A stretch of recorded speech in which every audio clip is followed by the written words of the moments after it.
आज दिनांक 18 फेब्रुवारी. आजच्या प्रवचनाचा विषय नामाविषयी शुद्ध भाव आवश्यक. ईश्वर सर्वांचा उत्पन्न करता आहे, रक्षण करता आहे, तसेच संहार करताही आहे. परंतु तरी त्याला न्यायी आणि प्रेमी म्हणतातच, कारण तो निस्वार्थी आहे. म्हणजे प्रेम हे निस्वार्थातच असते. आपल्याला खरे म्हटले म्हणजे आपला स्वार्थच नडतो. आपला स्वार्थ प्रेमाच्या आड येतो. आपले विषय ईश्वर प्रेमात व्यत्यय आणतात. ज्या ज्या गोष्टी या प्रेमाच्या आड येतात त्यांचा त्याग नको का करायला? तेव्हा विषयांची आसक्ती, त्यांच्यावरचे प्रेम नाहीसे झाले पाहिजे. आपण ईश्वराचे, संतांचे झाले पाहिजे. त्याशिवाय आपल्याला कशाचीही गरज वाटता कामा नये. एकाच मातीचा जसा गणपती, बाहुले किंवा मडके होते, त्याप्रमाणे ईश्वरही आपल्या भावनेप्रमाणे होतो.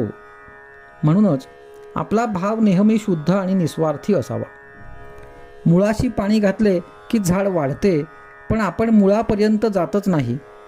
तेव्हा भाव शुद्ध कसा होईल ते पाहावे.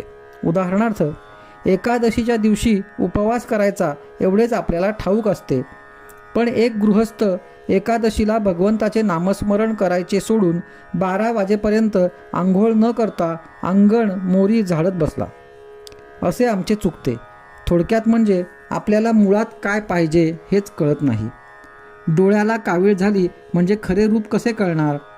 म्हणून ज्याचे डोळे साफ आहेत तो सांगेल त्याप्रमाणे वागावे. याकरिता गुरु आज्ञा प्रमाण मानून आपण वागत जावे. नाम श्रद्धेने आणि शुद्ध भावाने घ्यावे, म्हणजे मनात शंका येत नाहीत. या भगवंताच्या नामाची गोडी एकदा लागली म्हणजे भगवंत नाही आपल्याला सोडित. नामाशिवाय दुसरे सत्यच नाही, अशी दृढ भावना झाली पाहिजे. जितकी देहबुद्धी अधिक, तितके नाम अधिक घेतले पाहिजे. आज इतके दिवस आपण विषयाचे चिंतन केले, त्याने आपल्या हातात काय आले? नामासारखे सोपे साधन नाही. प्रापंचिक लोक असे म्हणतात की विषयाचा अनुभव तात्काळ येतो, पण भगवंताचा अनुभव हा अनुमानाचा आणि श्रद्धेचा आहे. हे त्यांचे म्हणणे मला पटते. प्रापंचिक लोक प्रपंच सोडित नाहीत याचे मला नवल वाटत नाही, पण ते सुख चिरकाल टिकणारे आहे ही समजूत करून घेऊन त्यामध्ये रमतात याचे मला वाईट वाटते. मी असे म्हणतो की तुमच्या अनुभवाप्रमाणे जे खरे आहे तेवढेच तुम्ही खरे माना. विषयाच्या ध्यासापासून सुख नाही असे वाटू लागले म्हणजे नामाची गोडी येईल.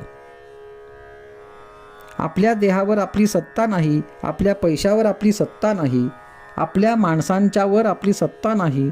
म्हणून आपले कर्तव्य तेवढे करावे आणि ते करीत असताना आपले मन दुश्चित होऊ देऊ नये.